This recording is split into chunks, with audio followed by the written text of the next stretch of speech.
વાવ થરાદ જિલ્લાના થરાદમાં ગુનાખોરી દારૂ અને નશીલા પદાર્થોના ગેરકાયદેસર વેપાર સામે કડક કાર્યવાહી કરવા માટે પોલીસે મેગા કોમ્બિંગ ઓપરેશન હાથ ધર્યું હતું। થરાદ પોલીસ સ્ટેશન વિસ્તારના શિવનગરમાં યોજાયેલા આ ઓપરેશનમાં બુટલેગરો અને એનડીપીએસના આરોપીઓ પર શકંજો કસવામાં આવ્યો હતો। વાવ થરાદ જિલ્લા પોલીસ દ્વારા આયોજિત આ ઓપરેશનમાં એલસીબી, એસઓજી તેમજ પેરોલ ફોર્સ સ્ક્વોડની ટીમો જોડાઈ હતી। થરાદના ડીવાયએસપી એસએમ વાળોતરેના જણાવ્યા અનુસાર 10 જેટલા પીએસઆઈ અને 70થી વધુ પોલીસ કર્મચારીઓ આ સંયુક્ત કાર્યવાહીમાં ભાગ લીધો હતો। ગુજરાત પોલીસની zero tolerance two drugs and prohibition activity નીતિ અંતર્ગત ગેરકાયદેસર પ્રવૃત્તિઓને નેસ્ત નાબૂદ કરવાના હેતુથી આ એક્શન લેવાયો હતો। પોલીસે શિવનગર વિસ્તારમાં 30 જેટલી પ્રોહિબિશન રેડ કરીને બુટલેગરો તથા અસામાજિક તત્વોની સઘન તપાસ કરી હતી। પોલીસ અધિકારીઓના જણાવ્યા મુજબ છેલ્લા 15થી 20 દિવસથી સતત ચાલી રહેલા અભિયાનના કારણે વિસ્તારમાં દારૂની ગેરકાયદેસર પ્રવૃત્તિઓમાં મોટો ઘટાડો નોંધાયો છે। એનડીપીએસ હેઠળ આરોપીઓના હિલચાલ, રહેઠાણ અને તેમની શંકાસ્પદ પ્રવૃત્તિઓ અંગે માહિતી પણ મેળવવામાં વિશેષ ચકાસણી હાથ ધરવામાં આવી રહી છે।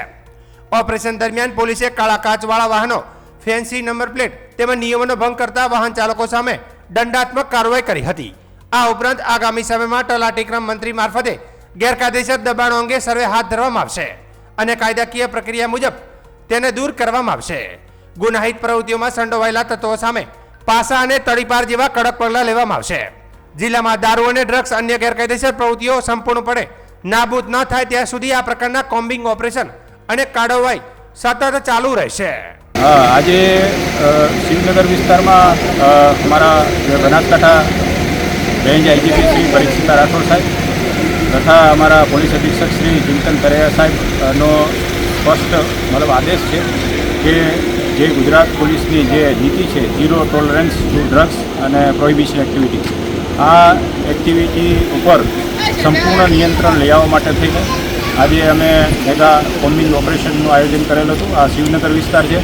શિવનગર વિસ્તારમાં અમે સૌપ્રથમ જેટલા બુટલેગરો હતા તેને ત્યાં રેડો કરેલી છે, પરંતુ આ તાબૂતમાં આખરી કિલ એના જેવી વસ્તુ છે। પ્રોહિબિશન એક્ટિવિટી સંપૂર્ણપણે કંટ્રોલમાં છે। અમે ઘણી જગ્યાએ રેડો કરેલી, પણ અમને આ પ્રોહિબિશન એક્ટિવિટી અહીંયા અત્યારે જોવા નથી મળેલી।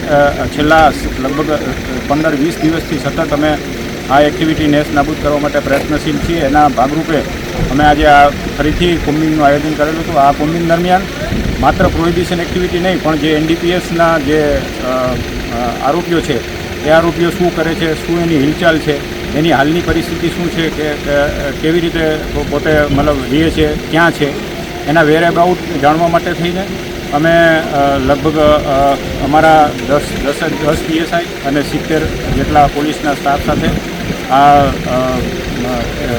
મેગા કોમ્બિંગનું આયોજન કરેલું હતું અને પોલીસ અધિક્ષક શ્રી ચિંતન તરેયા સાહેબના માર્ગદર્શન પ્રમાણે અમે આ કાર્યવાહી અત્યારે હમણાં જસ્ટ આપ જાણો છો એ રીતે પૂર્ણ કરેલ છે। આમાં ખાસ કરીને અમારો ઉદ્દેશ એ હતો કે જે એનડીપીએસ છે અને જે લિકર પ્રોહિબિશન એક્ટિવિટી જે કરી રહ્યા છે એના ઉપર કેવી રીતે શકંજો કસાય। તો નજીકના દિવસોમાં અમે સર્વે પણ તલાટી મંત્રી પાસે કરાવવાના છીએ કે જે લોકોના ગેરકાયદેસર રીતે કોઈ દબાણ હશે તો એનું સર્વે કરાવી અને અમે એના ઉપર અમારે લીગલી જે પ્રોસિજર થશે એ પ્રમાણે દબાણો પણ જો ગેરકાયદેસર દૂર કરવાની કાર્યવાહી પણ કરવામાં આવશે। સાથે સાથે કડક અટકાયતી પગલાં જેમ કે પાસા, તડીપાર, આના પણ શસ્ત્રો એની ઉપર ઉગામવામાં આવશે। આજની અમે લગભગ 30 જેટલી પ્રોહિબિશનની રેડો કરેલી છે। બીજા નંબરમાં અમે વાહનમાં પણ જે કાળા કાચ રાખે છે, પછી નંબર પ્લેટ નથી રાખતા અથવા રાખે છે તો ફેન્સી નંબર પ્લેટ રાખે છે, આની ઉપર પણ અત્યારે કાર્યવાહી કરેલ છે અને આ કાર્યવાહી સતત અને અવિરતપણે ચાલુ રહેશે જ્યાં સુધી બિલકુલ નેસ્ત નાબૂદ આ એક્ટિવિટી નહીં થાય ત્યાં સુધી પોલીસ અમે જંપીને બેસવાના નથી અને આ ગેરકાયદેસરની પ્રવૃત્તિ ઉપર કડક હાથે કામ લેવાના છે।